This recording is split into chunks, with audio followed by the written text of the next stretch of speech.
Hey guys, Corey coming at you today once again from Austin, Texas. And I wanted to discuss the second step in getting an investment property. After you've determined that the barrier to entry is fine, you have the basic criteria necessary to make the purchase, you want to start thinking about what type of property makes sense for you. You know, there's a lot of different properties out there, lots of different styles of houses, lots of different price ranges. So you need to think about your current financial situation and kind of what type of house you're looking for. So you got your single family, you got your multi-family house. You know, you can do all sorts of different varieties of houses. How many bathrooms do you want? You know, what style kitchen?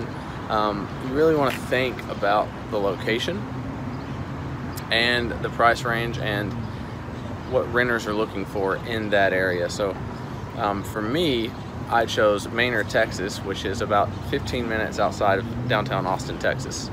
You know, I chose this because I know Austin has experienced tremendous growth in the last 5 years or so, last 10 years. And I know that as more people keep moving to Austin, these pockets are going to have to expand out and expand out. And these areas around Austin are going to become more and more popular as people are forced to move there as cities, prices in the cities rise. So you always want to choose a location that is up and coming, and because you're in it for the long game. I mean, I'm talking primarily about the buy and hold strategy. There's a few different strategies for real estate investing. The buy and hold is where you get a property and you just want to hold on to it for the whole duration of the loan. You want to own that property. So for me, I have a 30-year fixed rate loan. I plan on keeping this property for 30 years.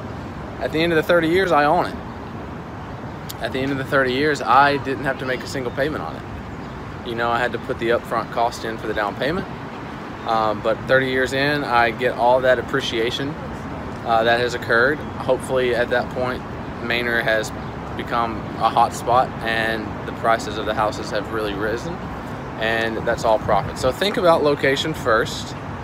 Choose an area that isn't quite super popular just yet, but where you see growth. You know, and the growth will look like, you know, more young people moving there. You'll see a lot more builders building different areas, like KB Homes will be there, like building up, lots of new houses. You'll see that. And you can also work with a realtor in this step and say, hey, can you sort of tell me how long it's been taking for similar houses in this area to get rented? Like, what is the average days on the market for a house in this area? So location is very, very important. And then the type of house. You want to keep it in a price range that your renters can afford. Too high and you won't have a large enough pool of tenants. Too low and you're going to be attracting tenants that probably are a little bit more risky. So you want to find that sweet spot. And you know, I've been talking to people and they say between like 190 to 250 is kind of like the sweet spot for tenants and renters. You know, it's a nice price that people can pay. And then that's the price of the house, typically, between 190,000 to 250,000. And it depends on the place. Like if you're in a place like California, probably be a little bit more than that. But that kind of price range is pretty solid, especially if this is your first property. You don't want to bite off more than you can chew. You want to be really smart about it and choose a nice, you know, for me, I chose a nice single family home, 3-bedroom, 2-bath, out in Maynard, Texas, close to an elementary school. You know, the idea was hopefully that I could get some tenants in with children that would be close to the school and they'll want to stay for a while. You know, get in there, start building up rapport with the community. You know, kids make friends with the neighbors, and I signed a 2-year lease, you know, because of that. Really, with the elementary school, they were super excited for, and it was just a really cute, solid house.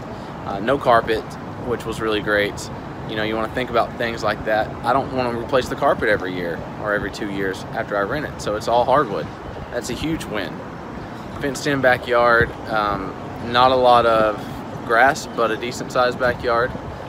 Brick house, just a nice solid house. So think about all these things. You don't want to jump the gun. You want to wait for the right house. You set your criteria first and then you wait. It's not the other way around. You don't look and define your criteria based on something that comes available. You want to be ahead of the game and set that criteria ahead of time. So I hope you take this opportunity to really think about it. Think about the type of house that you want, the location that you want to buy in, and happy house hunting out there, everybody. I'll see you on the next video. Bye-bye.